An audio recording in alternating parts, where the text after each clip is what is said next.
ng bayan, maasahan anumang panahon.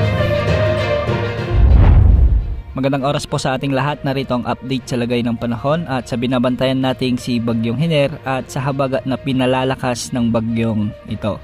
Huling namataan si Bagyong Hiner sa layo na lamang na mahigit 100 kilometro silangan ng Tuguegarao City o malapit na sa landmass ng Isabela o Aurora area. Anumang oras simula ngayon ay posible na ring mag-landfall ito, kaya pinaalalahanan natin ang ating mga kababayan na maghanda sa posibleng malalakas na pagulan at pabugso-bugsong hangin sa mga susunod na oras. Sa ngayon, taglay pa rin nito ang lakas ng hangin na maabot sa 55 km per hour, malapit sa gitna at pagbugsong maabot sa 70 km per hour. Kumikilos ito ng west-northwest sa bilis na 15 km per hour. At dahil nga sa patuloy na paglapit nito sa silangang bahagi ng Northern Luzon, nakataas pa rin ang signal number 1 sa Cagayan kasama ng Babuyan Islands, sa may Isabela, Quirino, Nueva Vizcaya, Apayao, Kalinga, Abra, Ifugao, Mountain Province, Benguet, Ilocos Norte, Ilocos Sur, La Union, signal number 1 din sa may Pangasinan, Zambales, Tarlac, Nueva Ecija, Aurora at ang northern portion ng Quezon Province kasama na ang Polillo Islands. Ang mga lugar na nabanggit ay makakaranas ng mga pabugso-bugsong hangin na may mga kalat-kalat na pag-ulan dulot ng bagyong si Hiner.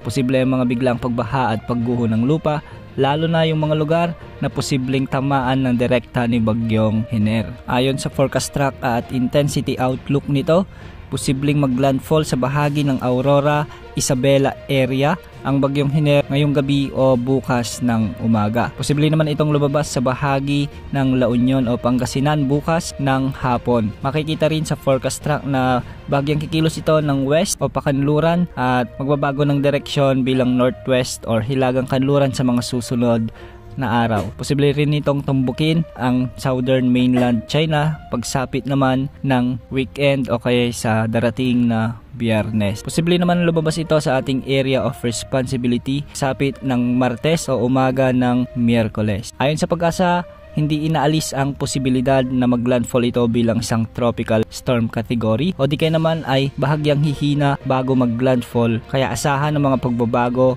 sa galaw at lakas ni Bagyong Hiner sa mga susunod na oras. Samantala, palalakasin naman ng Bagyong Hiner at ang bagyong nasa labas ng ating area of responsibility na may international name na pulasan ang southwest monsoon o habagat sa ating bansa, kaya asahan ang mga pag-ulan sa bahagi ng Batanes, Mimaropa, Bicol Region, Visayas, Zamboanga Peninsula, Northern Mindanao, Caraga Region at Davao Region.